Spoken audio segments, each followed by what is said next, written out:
कहानी शुरू होती है 1967 से और मूवी के स्टार्ट में हमें अफ्रीका का एक जंगल दिखाया जाता है जहां पर एक वायरस फैला हुआ था और इस वायरस का नाम था मोटोबा। यहाँ पर हम देखते हैं कि कुछ डॉक्टर और साइंटिस्ट आते हैं और इस वायरस से मुतासर हुए हुए लोगों का ब्लड सैंपल लेते हैं और वापस चले जाते हैं। और कुछ ही देर में हम देखते हैं कि अमेरिकन आर्मी के जनरल कुछ हुक्म जारी करते हैं जिसमें वो ये हुक्म देते हैं कि इस गांव पर बम गिरा दिया जाए और इसे पूरी तरह से तबाह कर दिया जाए ताकि ये वायरस आगे तक ना जाए, क्योंकि वो लोग इस वायरस को आगे फैलने से रोकना चाहते थे। और अब हम पास्ट से प्रेजेंट में आते हैं और यहाँ पे हम मूवी के मेन कैरेक्टर सैम को देखते हैं जो कि कर्नल था। सैम अपनी वाइफ के साथ रहता था जिसका नाम डॉक्टर रॉबी था। और कुछ ही देर में सैम को जनरल की तरफ से कॉल आती है जिसमें वो सैम को लेवल 4 की डिटेल्स बताते हैं। अब बेसिकली लेवल 4 है क्या? अब हमें यहाँ पर ये पता चलता है कि लेवल 4 एक ऐसी डिजीज है, ये लाइफ के लिए हाईली रिस्क होता है। इसकी मजीद डिटेल्स जानने के लिए सैम कर्नल के पास जाता है और यहाँ पर सैम की मुलाकात डिफरेंट ऑफिसर्स से होती है और यहाँ पर सैम को एक दूसरे मेजर सॉल्ट के साथ भेजा जाता है और ये मिशन मेजर सॉल्ट का पहला मिशन था। और फिर वो दोनों अफ्रीका के उन जंगल में पहुंच जाते हैं जहाँ पर वो वायरस ब्रेकआउट हुआ था और वहाँ पर वो सारी सिचुएशन देखकर बहुत ही ज़्यादा परेशान हो जाते हैं क्योंकि सिचुएशन काफ़ी ज़्यादा ख़राब हो चुकी थी। यहाँ पर बहुत से लोग मर रहे थे और खून की उल्टियाँ कर रहे थे और ये सब देखकर मेजर सॉल्ट काफ़ी ज़्यादा परेशान हो जाते हैं और वो रोना शुरू कर देते हैं। और यहीं पर उन्हें एक रैंडम आदमी मिलता है और वो उन्हें बताता है कि ये वायरस हवा से नहीं फैलता, लेकिन सैम इसे अनसुना कर देता है और इस बात पर ज़्यादा गौर नहीं करता। और फिर वो तमाम सैंपल्स को कलेक्ट कर दोबारा अपने मुल्क बरतानिया चले जाते हैं। जब कर्नल सैम और इनकी टीम इस वायरस को टेस्ट कर रहे होते हैं तो उन्हें पता चलता है कि ये मोटोबा वायरस है। ये वायरस आज से 28 साल पहले भी आया था और यहाँ पर इन्हें ये भी पता चलता है कि ये वायरस काफ़ी ज़्यादा जल्दी फैलता है और अगर इस वायरस से लोगों को आज़ाद ना किया गया तो 24 घंटे में उनकी मौत भी हो जाती है।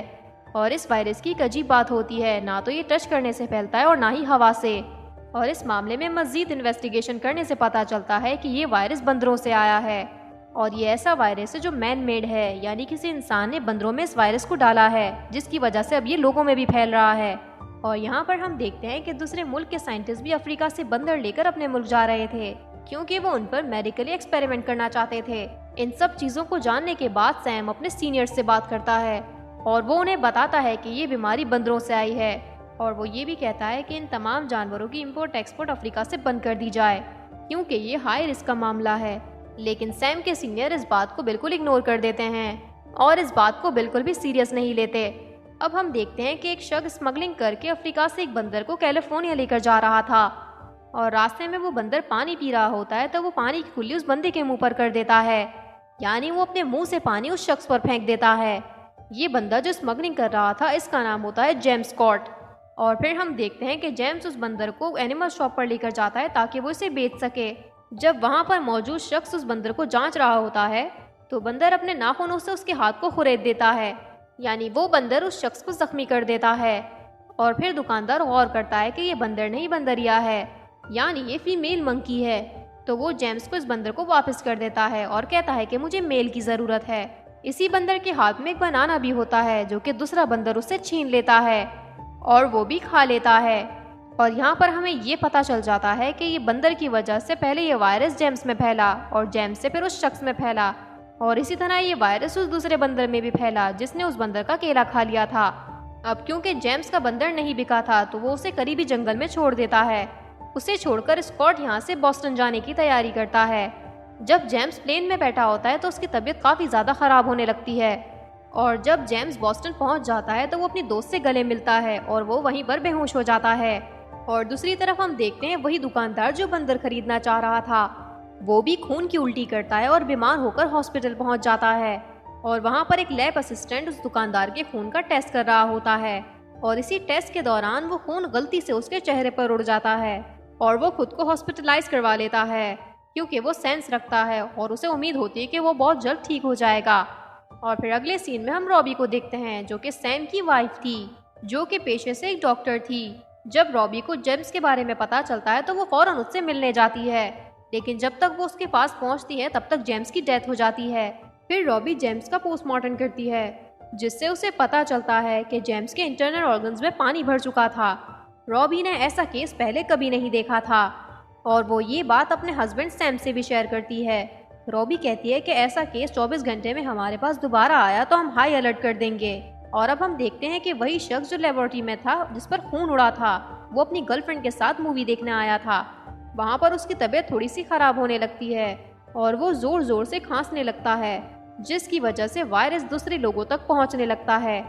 लेकिन उसे इस चीज़ का अंदाज़ा बिल्कुल भी नहीं होता। वो इसे नॉर्मल कफ समझ रहा होता है और वो जैसे ही पानी पीने के लिए बाहर जाता है तो वो वहीं पर गिर जाता है और फिर वो भी हॉस्पिटल तक पहुंच जाता है। और फिर हम देखते हैं कि इन लोगों के अलावा भी बहुत से लोग बीमार होने लगते हैं और आहिस्ता आहिस्ता ये वायरस सब में फैलने लगता है। और जिस हॉस्पिटल में इस तरह के केस ज़्यादा होते हैं, रॉबी अपनी टीम को लेकर वहीं जाती है। और दूसरी तरफ हम देखते हैं कि सैम भी कैलिफोर्निया पहुँच जाता है, क्योंकि कैलिफोर्निया में सबसे ज़्यादा ये वायरस फैल रहा था। और फिर हम देखते हैं कि दूसरे मुल्क के जनरल एक दूसरे से बातें कर रहे होते हैं और वो एक दूसरे से कहते हैं कि कैलिफोर्निया को तबाह करना हमारे लिए बचने का आखिरी रास्ता है, इसलिए हमें कैलिफोर्निया को तबाह करना होगा ताकि ये वायरस दूसरे शहरों तक ना पहुंचे। लेकिन दूसरा जर्नल B4 कहता है कि नहीं, हम सबकी हिफाजत करेंगे, हम सबको बचा लेंगे। और इसी कॉल के बाद US आर्मी कैलिफोर्निया को चारों तरफ से घेर लेती है। जब सैम और रॉबी मिलते हैं तो उन्हें पता चलता है कि ये वायरस हवा से भी फैलता है। शहर के हालात काफ़ी ज़्यादा ख़राब होने लगते हैं और लोग अफरा तफरी का शिकार हो जाते हैं। कुछ लोग भागने की भी कोशिश करते हैं, लेकिन आर्मी इंटरफेयर करती है और वो लोगों को बाहर जाने से रोकते हैं और वो सबको एक कैंप लगाकर क्वारंटाइन कर देते हैं। अब हम देखते हैं कि रॉबी एक इन्फेक्टेड स्टोर में जाती है और ये वही इन्फेक्टेड स्टोर है जहाँ पर कुछ इन्फेक्टेड एनिमल्स पाए जाते हैं। वो वहाँ से एक इन्फेक्टेड बंदर को ले आती है और उस बंदर का चेकअप करती है। और इस चेकअप के बाद उसे पता चलता है कि उस बंदर के अंदर एंटीबॉडीज नहीं हैं जो कि इस वायरस को एक्सेप्ट कर सकें। इस वबा से बचने के लिए जनरल सॉल्ट एक सीरम का इस्तेमाल करते हैं जिसका नाम E1174 सिरप था, क्योंकि ये वही सिरप था जो आज से 28 साल पहले भी लोगों को दिया गया था इस वायरस को ख़त्म करने के लिए। लेकिन इस सिरप का पेशेंट्स पर कोई भी असर नहीं पड़ रहा था और इस वजह से पेशेंट्स की फौरन मौत होने लग जाती है। अब सैम उस सीरम को लेकर अपनी लेबोरेटरी में आता है ताकि वहाँ पर मौजूद लोग उस पर कुछ एक्सपेरिमेंट कर सकें। वो अपने को-वर्कर मेजर सॉल्ट को वो सीरम दिखाते हैं और कहते हैं कि इसकी डिटेल्स चेक करो। मेजर सॉल्ट वो सीरम उस इन्फेक्टेड बंदर को भी देता है। दूसरी तरफ हम देखते हैं कि US आर्मी अपने लोगों से कहती है, जिसमें वो लोगों से ये कहते हैं कि अगर आप थोड़े से भी बीमार हैं तो अपने घर के बाहर एक सफ़ेद कपड़ा लगा दें। इस कपड़े की वजह से US आर्मी उनके घर तक आती है और उन्हें अपने साथ ले जाती है ताकि उनका इलाज कर सकें। मीडिया भी मुकम्मल तरीके से इन सारे वाक़यात की रिपोर्टिंग कर रहा था। दूसरी तरफ हम देखते हैं कि अभी भी उस सिरप पर एक्सपेरिमेंट किया जा रहा था और गलती से उस एक्सपेरिमेंट के दौरान वहाँ पर एक शख्स का सूट फट जाता है। ये एक प्रोटेक्टिव सूट था और फटने के बाद इसकी प्रोटेक्शन बिल्कुल ख़त्म हो जाती है क्योंकि वो उस वायरस के बिल्कुल करीब था। तो ये वायरस उस शख्स में भी आ जाता है, मगर वो इस वायरस का किसी से भी जिक्र नहीं करता। दूसरी तरफ हम देखते हैं कि US प्रेसिडेंट एक मीटिंग कर रहे होते हैं। इसी मीटिंग के दौरान वो कर्नल जो कह रहा था कि हम कैलिफोर्निया को तबाह कर देंगे, वो इस मीटिंग में मौजूद होता है और यही जनरल प्रेसिडेंट से कैलिफोर्निया को तबाह करने की इजाज़त ले लेता है। यानी अब हुकूमत की तरफ से ये ऑर्डर है कि कैलिफोर्निया को अब तबाह कर दिया जाए ताकि ये वायरस आगे तक ना फैले। और फिर हम देखते हैं कि कर्नल सैम और उसकी वाइफ आपस में बातें कर रहे थे और उनकी नज़र उस बंदर पर जाती है जो बिल्कुल अब एक्टिव होकर खड़ा हुआ था। वो उसे ऐसे देखकर काफ़ी ज़्यादा खुश होते हैं और वो ये बात समझ जाते हैं कि ये सीरम अब काम कर रहा है जो उस बंदर को दिया गया था।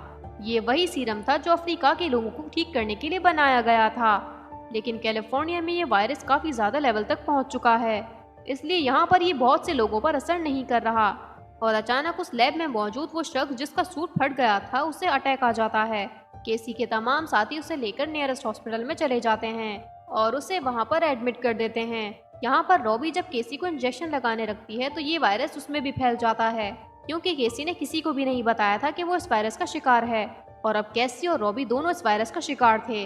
और फिर हम देखते हैं कि सैम अपने जनरल बिली से मिलने जाता है।